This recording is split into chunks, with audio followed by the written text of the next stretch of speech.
TFC spiritual ప్రేక్షకులకు స్వాగతం. ఈ వారం రాశిఫలాలు పరిశీలిద్దాం.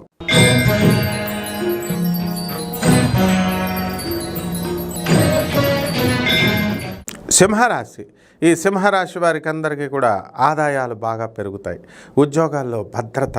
మీ హస్బెండ్ల ఉద్యోగాలు ఊడిపోవడానికి అవకాశాలు ఉన్నాయి. ఊడిపోయినప్పటికీ కూడా వాళ్ళు ఏం చేస్తారంటే లే ఆఫ్ ఇస్తున్నాము అని చెప్పి 5.5 నెలల జీతాలు మీకు పెరగడానికి అవకాశాలు ఉంటాయి. మీ పిల్లల ఆరోగ్య పరిస్థితి గురించి మీరు ఎంతో మదన పడుతూ ఉంటారు కదా. మీ పిల్లలకి ఆరోగ్యం బ్రహ్మాండంగా సెట్ అవ్వడానికి అవకాశాలు ఉంటాయి. మీ పిల్లల్ని ఎక్కడో మీ ఇంటి దగ్గర స్కూల్లో వేసుకోకుండా దూరంగా వేరే స్టేట్లలో వేరే ప్లేసుల్లో బాగా చదువు వస్తుందని వేస్తారు. అక్కడికి మళ్ళీ పేరెంట్స్ మీటింగ్కి భార్యాభర్తలు ఇద్దరు కలిసి వెళ్ళాలా. తిరుగుడు. కూతురు కొలంబియాలో, కొడుకు ఎక్కడో మరొక చోట. ఈ రకంగా ఈ పిల్లల మీద మీ యొక్క కాన్సన్ట్రేషన్ అంతా ఎక్కువ పెట్టడం జరుగుతుంది. చాదస్తం బాగా పెరిగిపోతుంది. అందరితో చక్కగా ఈ యొక్క సింహరాశి వారికి కబుర్లు అంటే చాలా ఇష్టం. కాబట్టి చేసే పని చేయరా బాబు అంటే అందరితో కబుర్లు చెప్పుకుంటూ టైం వేస్ట్ చేసుకుంటారు. ఆదాయాలు బ్రహ్మాండంగా పెరుగుతాయి. సినీ రంగంలో ఉన్నటువంటి వాళ్ళందరికీ కూడా సినిమాల్లో మంచి అవకాశాలు రావడానికి అవకాశాలు ఉన్నాయి. గాయకులకి, కళాకారులకి సన్మానాలు జరగడానికి అవకాశాలు ఉన్నాయి.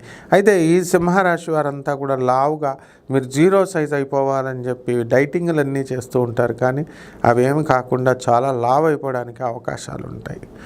వివాహాలకి ఎన్నో కష్టాలు పడుతూ సంబంధాల కోసం తెగ తిరిగేస్తూ ఉంటారు. కానీ వాళ్ళంతా కూడా మీ దగ్గరికి వచ్చేస్తారనమాట. సరైనటువంటి సమయం ఆసన్నమైంది.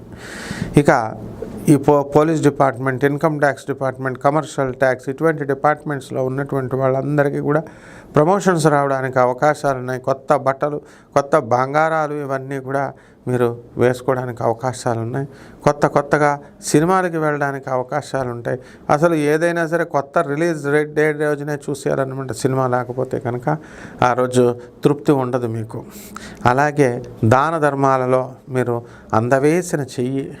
ఎవరు అడ్డొచ్చినా సరే అనాథలకి అండ్ ఈ యొక్క మొత్తం వికలాంగులకి, తర్వాత సాధువులకి అందరికీ కూడా మీరు బ్రహ్మాండంగా దాన ధర్మాలు చేస్తారు. Hats off to you. మీ అందరికీ కూడా అబ్జర్వ్ చేస్తున్నాను, సింహరాశి వాళ్ళకి కొంచెం జెనరాసిటీ ఎక్కువ ఉంటుందన్నమాట. ఇంకా పెంచండి, ఇంకా దాన ధర్మాలు చేయండి, మోక్షం వస్తుంది.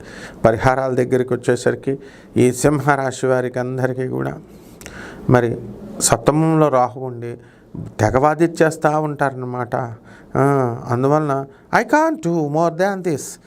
ఏం చేయగలుగుతామండి అని ఇలా వాదిస్తూ ఉంటారు. దీనికి నేనేం చేయగలనండి? ఇలాంటి వాదనలో ఫుల్ స్టాప్ పెట్టండి. రాహు జపం చేసుకోండి, రాహు స్తోత్రాలు చదవండి. రాహు కిలోంపావు మినుములని ఆవుపేట రంగు ఉన్నటువంటి వస్త్రాల నుంచి పేద బ్రాహ్మణులకి శనివారం నాడు ఉదయం 8 గంటలకు దానం చేసుకోండి. రావి చెట్టుని ఇంట్లో పెంచండి. రావి చెట్టు చుట్టూ ప్రదక్షిణాలు, పూజ చేసుకోండి, సరిపోతుంది. ఇంకా ఆ తర్వాత ఆ చెట్టు మీ కోరికలు తీరిపోయిన తర్వాత రోడ్డు మీద వేసి దానికి నీళ్ళు వేసి పెంచుదురు. కానీ శుభమస్తు.